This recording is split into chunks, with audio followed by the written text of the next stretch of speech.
Good afternoon, ladies and gentlemen. Today we're going to talk about ethical issues surrounding social media in the 21st century classroom. I have a few handouts here you can follow the presentation with. Ethical issues surrounding social media is not something new. It is something that is the topics, you can pass them back, the topics of numerous board meetings, Board of Education meetings, superintendents, principals. What are we going to do with social media? Well, let's start at the beginning of what is social media. Social media is not a new phenomenon, but a means of interaction that's been around the United States for decades. Social media is in a constant state of transformation. As you can see, and some people do not realize, from the telephone to electronic bulletin board systems, commercial online services, to the World Wide Web, instant messenger, social media sharing, Napster, things of that sort, to social networking sites such as Facebook or MySpace and Twitter. Also, what does this have to do with education? Why are we talking about it today as faculty, as administrators? What does this have to do with school? As we all know, it's a part of our social environment, of our young students, of our young people.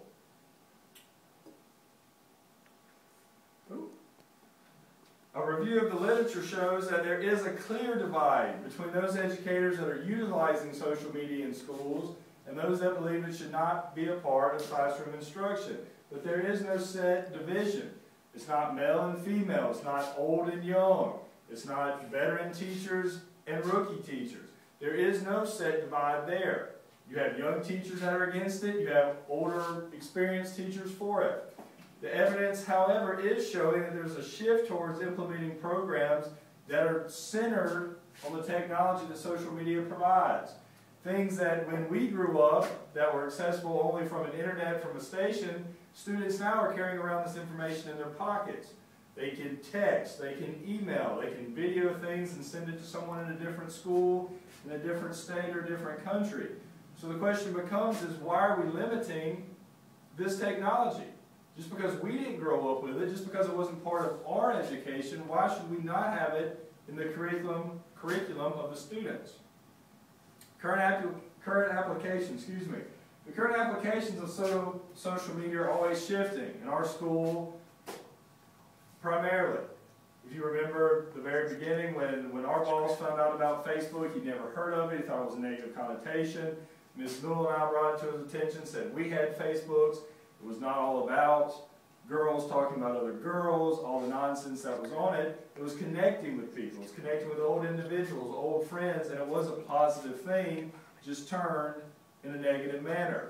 Leadership places emphasis on different components of the curriculum. What one administration might place heavy emphasis on, away from technology, another administration might place on technology. In private schools especially, not so much public schools, because you have a set curriculum from the state. In private schools, and administration changes, so might too the plus or negatives that come with the technology of social media. And technology is necessary for most work fields today. Anything, mechanics, education, law, medicine, technology is a part. So if we're truly educating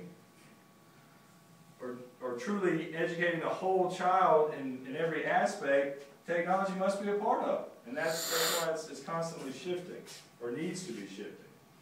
If we look at the Alabama Code of Ethics, professional conduct and teacher-student relationship are the most relevant standards that apply to social media. What are the lines? Basketball coaches texting their students, game changes, what time practice is over Christmas break. Is that crossing the line, or is that just a student connecting? What's the difference in the basketball coach calling these students or emailing them a few years ago to just picking up their phone and texting? Maybe that texting will turn into immoral texting, or texting that shouldn't be allowed, that we know is a part of our society today that we see more and more on the news. Educators must take responsibility in the 21st century to remain ethical even in the face of dilemmas presented by advancements in technologies. We still must understand the line that is ever present in dealing with students. They are not adults. Even our seniors, the ones that are very close, going off to college next year, They're not adults. So educators, we that have taken this role, must be the ones that draw the line and stay on the right side of it. If we look at the ethic of justice, I believe it plays a role in deciding what social media outlets are necessary for education. Some schools allow cell phones in class and them to be used, texting in class. Some schools don't allow them on campus at all. They must stay at home. If they're on campus, they must stay in a locker or remain in a vehicle. Is texting in class part of education? Some would argue no. If you were texting to get answers or you were using your phone to get on the internet, it could be viewed as yes, it is necessary. So even though we have the technology, it doesn't mean all of it's positive. And we as educators, as administrators and faculty, must come to a consensus of what is positive, what are positive social media outlets. If everyone had a laptop and we were in a history class and everyone could look up an assignment of the Revolutionary War, report back to the teacher. If you were in English class, you could jump on your cell phone that had internet capabilities and look up a poem by Robert Frost. If your school had a wireless network, a wireless cloud, you wouldn't have to everyone have a laptop. Everyone could just use their cell phone, get on the server, find these things, and report back to the teacher. Really is how technology is used. Another ethic of justice is technology must be a part of the curriculum to provide that quality education. As mentioned before, as long as it's used in the correct manner, technology can be positive in the education of the students of Alabama. Educational leaders must stay attuned to the ethical challenges of technology. If we're going to allow everyone to bring their cell phone in with internet capabilities, we must make sure they're not looking up things they shouldn't. That comes into the administration placing blocks on certain websites, faculty being up and mobile in the classroom, realizing people are using technology, students are using technology for positive things. The ethic of critique. Challenge educational policymakers on issues concerning social media, its applications in schools, and what social media outlets to use. People are always going to be critical of educational methods. New teachers, veteran teachers, new administrators, veteran administrators.